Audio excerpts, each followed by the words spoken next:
Hello, everybody, and welcome to another episode of The Robots Are Coming. Today, I'll be interviewing Professor Aziz Huck, the Frank and Bernice Greenberg Professor of Law, a scholar of U.S. and comparative constitutional law at the University of Chicago Law School. I am Ken Hin, your host with The Robots Are Coming. Let's get started. Can you introduce yourself a little bit, Professor Huck? Hi, Ken. Thanks for having me on your show. I'm a professor of law at the University of Chicago Law School. My background is I used to be a practicing lawyer with the Brennan Center for Justice.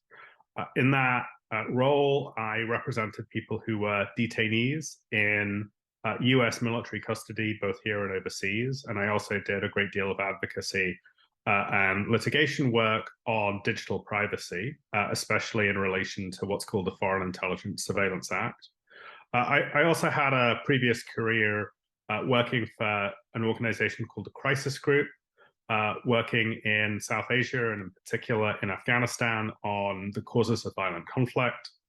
And I bring that international and that domestic experience from my old life into my work as a law professor, where I focus upon the ways in which legal institutions and legal structures enable people to live free and full lives. And I particularly focus upon questions of digital data, at least, well, I have been focusing on those questions in the last couple of years. And in addition to that, you also have award-winning scholarly work published in several books and law reviews and political science journals. Your work spans from topics of democratic backsliding to the regulation of AI. In particular, what me and our audience are interested in is your coverage of the topic on the public trust in data. Could you first explain what personal data is? There's no uniform agreed definition of personal data, but let me offer you a way of thinking about the problem. The interactions that you or I have with digital devices, be they laptops, cell phones, Fitbits, elements of what has come to be called the Internet of Things, generate a set of either identifiable or readily identifiable with integration with other data, uh, uh, sets of information or data that describe our actions or our thinking or behavior. Call this data generated through interactions with digital devices of various kinds, personal data. Personal data, as your viewers will know, is a cornerstone of the American economy and the global economy these days, because it is the fuel on which Meta, Amazon, and the like run. Yeah, and as we rely more and more on technology, it's critical to consider its moral and ethical implications for our daily lives. We've seen technology used to make our lives easier, from easier access to shopping to recommending what to watch for our favorite shows on Netflix. And on the other hand, in America, we've seen the power of big tech companies to influence how and what data is collected from us. To what extent should governments regulate these big tech companies and their uses of big data? I think that's a hard question. And if you're asking the question in a relatively liberal and democratic state, like well, let's use the example of Finland or Sweden rather than the US, because the US is a controversial example these days. I think the answer is going to be different if you're asking it in relation in China, right? So when you ask, well, what should the government do with data? It really matters what kind of a government you're talking about. So that's the first important caveat to put on the table. I think that the reason for government, assuming it's acting in the interests of its citizens, to intervene with respect to personal data comes from or starts with the circumstances in which personal data is created. Many of us in interacting with digital devices produce personal data through the use of services that, at least on their face, appear to be free. So many of us use services like Gmail or Facebook, which do not charge an entry tariff. And in the absence of an entry tariff, really you are the product. Your actions and the data that are produced by your actions are the benefit being gained by the company that is providing the service.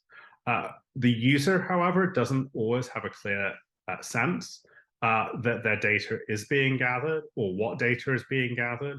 And certainly they are likely to be in the dark about the ways in which the data is being used.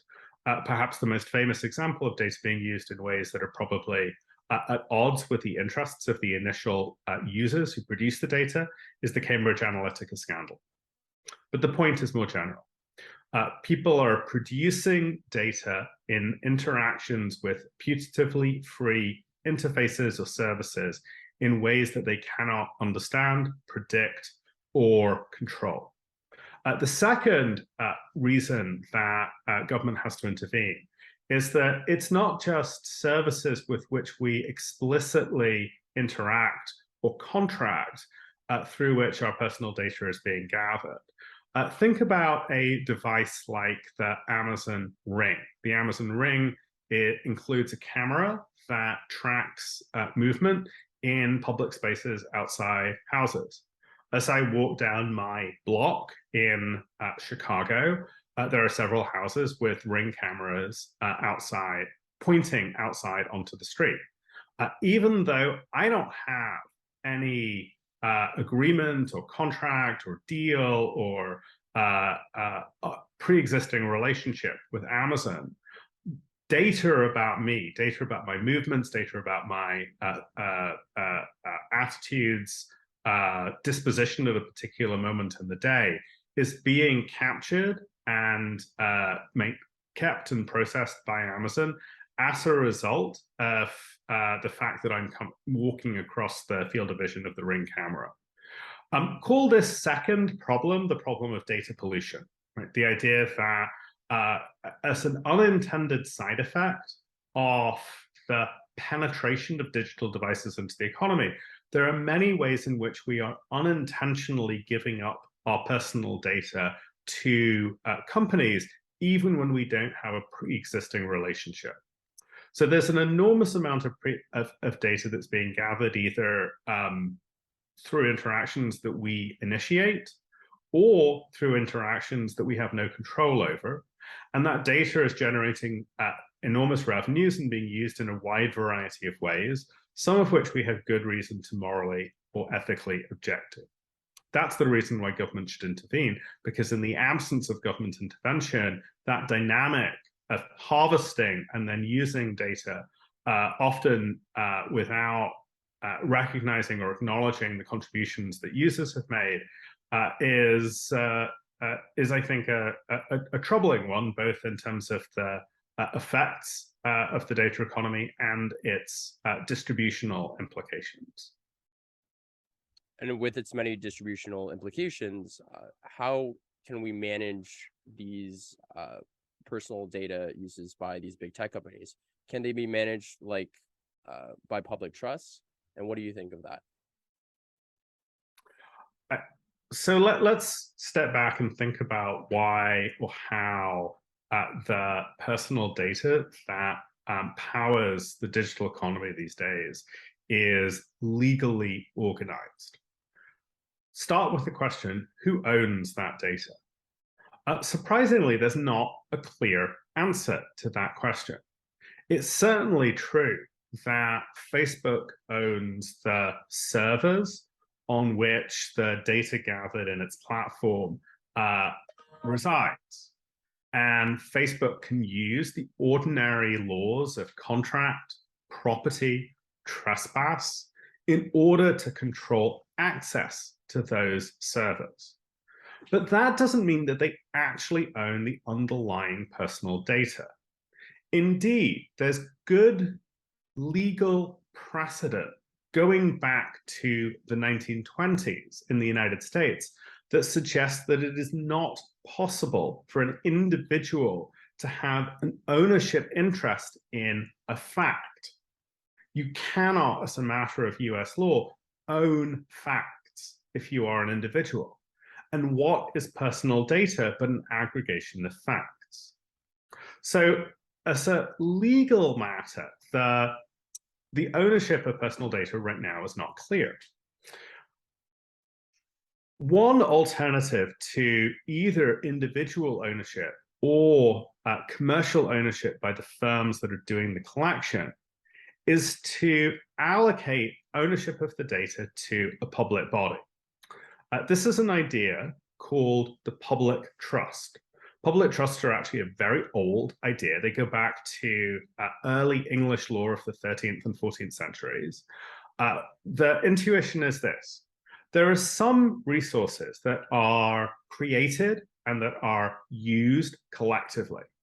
And in order for those collective resources to be effectively managed, they can be placed in the ownership of the state under certain conditions. The state owns these resources on condition that they manage and regulate the resource in ways that benefit everybody. So early examples of the public trust include riverbeds, navigable waters, and fishery resources. More recently, in many major cities, including Chicago, all of the public park system has been treated as a public trust. In California, many of the potable water resources, such as Lake Mono near to Los Angeles, are public trusts.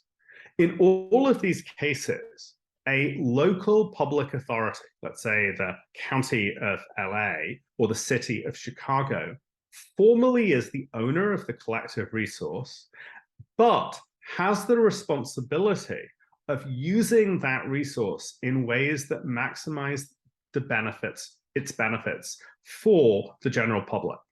Further, members of the general public can bring a lawsuit saying, hey, County of Los Angeles, City of Chicago, you are not managing, you are not regulating or controlling this resource in ways that benefit everybody. So there's an idea of collective ownership, but it is connected to the idea that the resource has to be managed for the benefit of everybody. And there's generally a legal mechanism that's available to enforce that responsibility. Now, up until now, the idea of a collective, of a public trust has been used largely with resources that are in some way, shape, or form natural. Riverbeds, oyster beds, fisheries, potable water. You could even argue that a park system in a city is natural, although I'm not sure that's true at the end of the day. The idea here, or the idea that I developed in the article, is to translate this idea of a public trust from its familiar context of rivers or parks into the new context of personal data. Personal data, when it is used, is generally not used on a retail basis. It's not that Facebook picks out your data or my data in order to draw inferences or to power an AI. What it does is it uses large aggregates of data in order to, as training data for an ML tool or as a way of drawing inferences otherwise. That is, data is valued and used in an aggregate rather than an individualized form. As such, it is appropriately treated for ownership purposes in an aggregated way. It can be aggregated at the level of a jurisdiction and then managed by a public authority, let's say a city or a county, that determines and licenses which commercial entities get to use it and for what ends. And Professor Howe, could you talk a little bit more about the history of our data economy and how it relates to, this idea that you have in the future for regulating our data? Yeah, I'm happy to do that. Are you thinking about the ways in which people have tried to think about ownership in data in the past? Is that the Is that the thrust of the question? Yeah, the rest of the question is going to be, let's say, starting from the 1900s in New York, starting off with the adoption of the first insurance rating system and how it Yeah. went from there. Yeah. So I think people mistakenly assume that the personal data economy is an innovation. And they forget that there have been commercial entities dating back to the beginning of the 20th century that have been gathering information about our behavior, particularly our health and our mortality, and then processing that data in ways that allow them to make commercial profits. The most important of these have been life insurance companies. Actually, before life insurance companies, there were maritime insurance companies that would write policies on the lives of sailors. Sailors had access to life insurance well before the general public, in part because being a sailor was a much riskier profession. But at least since the beginning of the 20th century, when the New York Life Company adopted the first insurance rating system drawing upon demographic and health data, that the market in personal data has been exploited successfully by commercial actors. As time has gone, as the 20th century went on, the ability to exploit personal data expanded. Jill Lepore, the Harvard historian, has a terrific book about the post-war period called If Then, which accounts or tells the story of a company called Simulmatics that used personal data as a way of predicting tastes and preferences of consumers. There are important technological changes in from the 1970s on. The increase in computing power that is summarized often in Moore's law makes it much more feasible to process data. Starting, if I recall rightly, in the 1980s, there's a realization on the part of particularly economists that personal data is a valuable resource. And there are various proposals to create individual rights in personal data. It quickly becomes obvious, however, that a personal right to an individual right to the personal data that one creates is not manageable because it is so difficult for an individual to understand, control, and direct the ways that his or her or their data is going to be used. And the series of proposals to have individualized rights to personal data, which we see from the 1980s onwards, all are floated. There's an initial wave of enthusiasm, and then they tend to collapse back into some sort of collective ownership, something like a broker or a third-party intermediary who would act for groups of individuals. And so my public trust proposal moves beyond that series of reiterated proposals for an individual right by recognizing the importance of collective ownership and by saying, look, we shouldn't try and recreate the wheel by fashioning a new set of commercial intermediaries. We should recognize that so many of us are creating this kind of data that it makes much more sense to treat our political representatives as the de facto owners, but subject them to a mandate that they have to be responsible to us in the way that they manage the data. And within these personal data economies, they do enhance individual welfare through things like connectivity. However, in your opinion, Professor, what are some of the widespread discontents of the data economies? Right. There's no doubt that the emergence of personal data-powered economies improves people's lives. So there's not just the services that are provided of connectivity, as you said, Ken, and others. There's also the predictive tools that are used in marketing, which might improve people's lives. It's not clear. or in services such as Netflix, where they power recommendation engines and the like.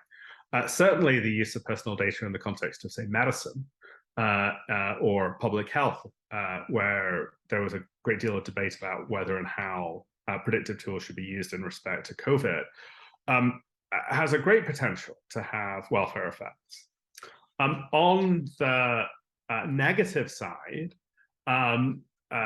critics argue that the personal data economy is unjust in the sense that the individuals who are responsible for the creation of that data in the first place, the private people who are interacting with various devices, do not receive a fair share or a fair reflection of their contributions or their labor.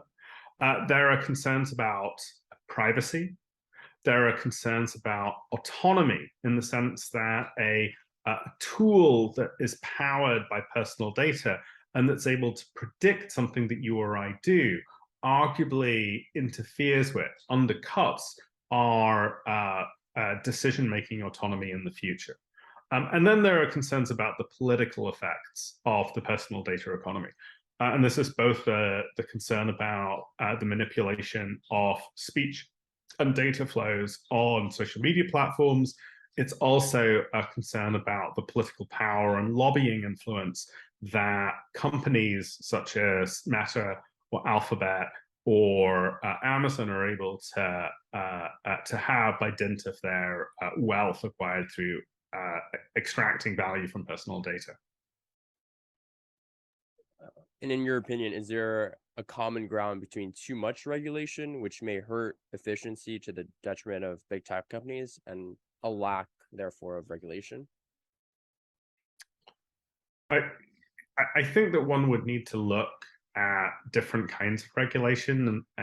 For example, privacy regulation versus regulation of social media platforms, content moderation decisions versus the regulation of rideshare companies to ensure access in all neighborhoods, regardless of demographics. I think that once one disaggregates the purposes of regulation and the techniques of regulation, one would need to look at each of those and say, well, is this justified? Well, is this improving welfare?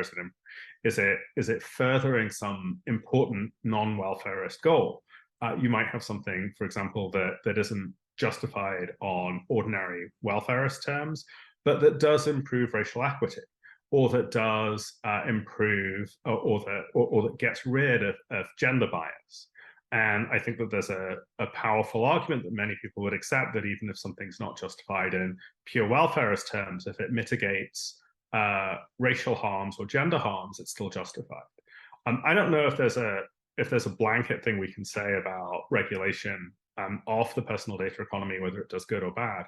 I think that one would have to look discreetly and make these judgments that are informed not just by welfare, but by other important ethical or moral concerns.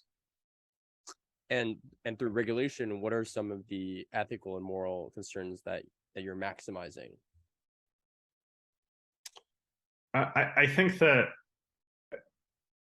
there are arguments that privacy, even when individuals fail to act in the marketplace to protect their own privacy, is nonetheless an important value. I think there's a plausible argument that individuals fail to anticipate and understand the harms that can accrue if they fail to protect their own privacy, right? People are short-sighted, they have a hard time predicting, understanding, and acting upon certain risks. Privacy might be in that category. I think that there are many kinds of what are roughly called justice-related concerns of the kind that I just mentioned, such as racial equity and gender equity, that are not aptly characterized in welfarist or in maximization terms, and yet are very, very important. And I think the range of ethical concerns that you bring to the table might vary. And I certainly don't mean to suggest that that there are not other things that people might say, look, this thing is really important and we should be acting to protect it. But I do want to resist the idea that it's just welfare all the way down. And looking towards the future, Professor, there are things like the metaverse and blockchain and all these other technologies which will Yeah. revolutionize privacy concerns. What do you think should be done by, let's say, government or private entities to prepare for this next on wave of new technologies? I, I think it's very hard to know which of these technologies will catch on and which won't. And it's very hard to know the ways in which they will interact with previously existing technologies. So take the blockchain example. As anyone who's invested in cryptocurrencies over the last year knows, that market is volatile, to say the least. And some of the most to date successful examples of blockchain usage have come or are to be found in long-standing financial entities. It's not upstart entities, upstart companies or firms that are leveraging blockchain. It's the JP Morgans and BlackRocks of the world who are able to offer private blockchains that are less that seem less volatile and perhaps may end up being more enduring. That's an example of a technology that I think everyone had a certain expectation of. Everyone thought it would disrupt existing financial firms. It would oust many of those entities. And it turns out that, at least the way things look now, the technology is going to end up reinforcing those extant firms' power. That's an example of how hard it is to tell, or how hard it is to figure out the way in which new technological innovations will interact with pre-existing forces or firms or ways government act. So I think it's a really hard question, and I think that there's risks in both acting prematurely or acting on the assumption that a technology is going to be transformative and therefore you need to cut short certain possibilities, or in missing a technology that becomes transformative in a way that none of us would have expected. So I don't know if there's any great way of solving that problem. Government tends to act slowly. It seems to me more likely that government is going to be reactive than proactive in this field, and so I think it's much more. It's quite likely that government will, and especially the law, will continually be behind the 8 ball when it comes to technological development. That's certainly been true in the US. It's largely been true overseas. The EU is trying to get in front of AI, query whether they're successful in doing so with the various regulations that have been passed over the few years. But generally, the law is going to be reacting rather than anticipating. Well, great. Well, thank you so much for coming onto this show. That's almost all the time we have left. Before we do end this show, Professor, do you have any, books or literature that you've been publishing that you recommend to our audience? So if your audience is interested in where we stand with respect to our constitutional rights, this is a book called The Collapse of Constitutional Remedies that came out at the end of last year. This is about the ways that the courts increasingly undermine our rights by failing to give remedies. And then this is a book that came out a few years ago called How to Save a Constitutional Democracy, that is about the way in which the law can be used to undermine democracy. Obviously, that was a concern or a worry prompted by the Trump election in 2016. But the aim of the book is to explain how the law is used against democracy, not just in the US, but around the world. Well, great. Thank you so much for coming on to our show, Professor Huck. And thank you, everyone, for listening to this episode of The Robots Are Coming. And next time, we'll have more great guests like Professor Huck speaking on our show. So make sure you subscribe to The Robots Are Coming wherever you're listening to, and tell all of your friends to do that as well. Thank you so much.